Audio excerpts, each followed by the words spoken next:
বিসমিল্লাহির রহমানির রহিম। Hello everyone, আসসালামু আলাইকুম। আজকে আমি আমার সারা দিনের কাজগুলো কি করে করি এবং আমার কাপড়ের ব্যবসা কিভাবে শুরু করলাম, এখন আমি কতটা লাভবান হতে পেরেছি সেটাই তোমাদের সঙ্গে শেয়ার করব। প্রিয় আপুরা, ভিডিওটি না টেনে পুরো ভিডিও দেখার অনুরোধ রইল। অনেক আপুরা আছো সংসারের কাজকর্ম করে বসে সময় কাটাও। আমি খুব জোর দিয়ে বলতে পারি, আমার ভিডিওটি ফলো করলে তোমাদের আর অন্যের কাছে হাত পেতে টাকা চাইতে হবে না। আপুরা, আমার জীবনের কিছু বাস্তবতা শেয়ার করছি। আমি গ্রামে থাকি। গ্রামের ছোট একটি স্ট্যান্ডে আমাদের একটি হোটেল আছে। সেখান থেকে মান্থলি যা ইনকাম আসে তা দিয়ে সংসারের যাবতীয় খরচ, হোটেলের ভাড়া এসব কিছু করতেই টাকা শেষ হয়ে যায়। যেহেতু হোটেলটা ভাড়ায় এবং গ্রামের ছোট স্ট্যান্ডে, তাই আমরা কারিগর না নিয়ে নিজেরাই হোটেলের কাজ করতে থাকি। আমার হাজব্যান্ড একা এত সব কাজ করতে পারতো না, তাই তাকে হেল্প করার জন্য আমি বাড়িতে যেসব খাবার তৈরি করতে পারতাম সেগুলো বাড়ি থেকে তৈরি করে হোটেলে পাঠিয়ে দিতাম। হোটেল আর সংসারের কাজ করতেই আমার সারাটা দিন কেটে যেত। এত কিছু করার পরেও নিজের জন্য কিংবা ছেলে মেয়ের জন্য শখের কিছু কিনে দেওয়ার মতো কোনো টাকা অবশিষ্ট থাকতো না।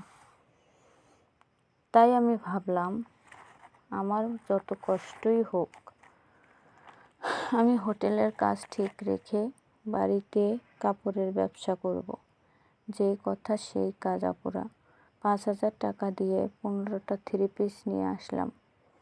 যেহেতু আপুরা আমার সময়ের অভাব, তাই আমি যেখানে কাজ করতাম সেখানেই 3 পিসগুলো নিয়ে বেচতে শুরু করি। প্রথমবারের মতো যখন সবগুলো বিক্রি হয়ে গেল, আমার কাস্টমারও তৈরি হয়ে গেল। আমি কাপড় বিক্রির টাকা, লাভের টাকা কোনোটাই খরচ করতাম না। সব টাকা দিয়ে আবার কাপড় নিয়ে আসতাম।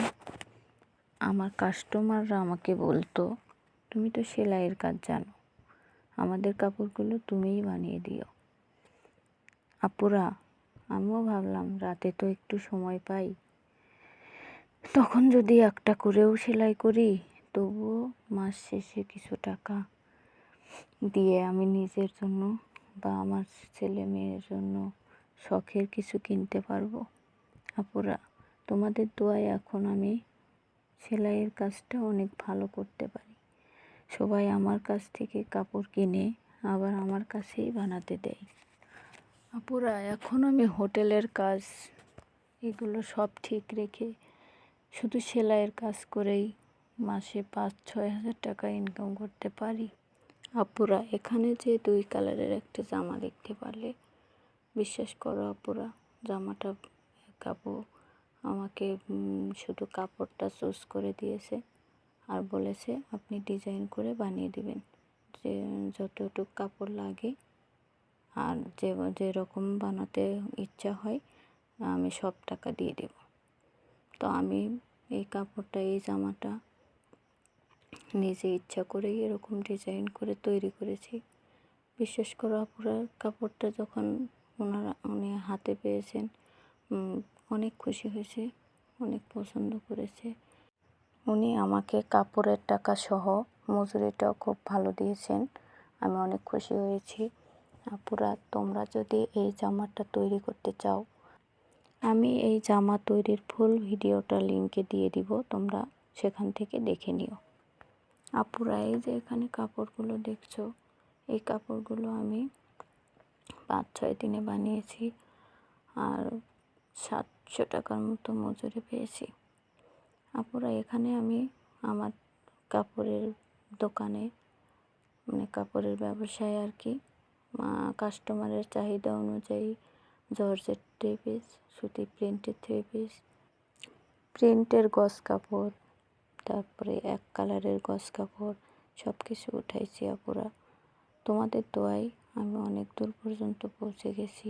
আমার কাপড়ের দোকানটা অবশ্যই দেখতেই পাচ্ছ কতগুলো কাপড় উঠাইছি। অবশ্য কাপড়ের কোয়ালিটি ভালো না হলে এত দূর পর্যন্ত পৌঁছাতে পারতাম না। আপুরা তোমরা আমার জন্য একটু দোয়া করবে। আমি অনেক কষ্ট করে তোমাদের জন্য ভিডিওটা তৈরি করেছি। ভিডিওটা ভালো লাগলে অবশ্যই ভিডিওতে একটা লাইক দিবে, কমেন্ট করবে কী ধরনের ভিডিও চাও কমেন্টে বলে দিবে। আমি অবশ্যই তোমাদের কমেন্টে রিপ্লাই দিব। আর অবশ্যই আমার চ্যানেলটাকে সাবস্ক্রাইব করে রাখবে এবং পাশে থাকা বেল আইকনটি বাজিয়ে রাখবে, যাতে আমি কোনো ভিডিও ছাড়ার সঙ্গে সঙ্গে তোমার মোবাইলে সেটা পৌঁছে যায়।